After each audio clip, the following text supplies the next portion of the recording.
mas madali na ngayong mag-verify dahil nga nandyan na yung tools eh. Mas madali na ngayong maging mapanuri kaysa magpaloko.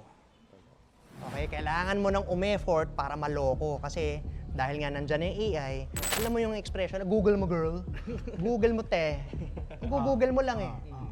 Diba? Sa tingin mo fake, sa tingin mo duda, check mo. Tapos, ano ka na, ligtas ka na. Siguro mga 95% of the time, ligtas ka na. So yun, so keep in mind na madali na ngayon maging mapanuri.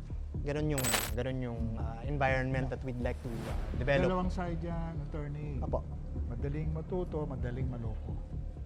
Unfortunately, ganon. Kaya ano eh. Pero ang punto niyan, hindi ka helpless.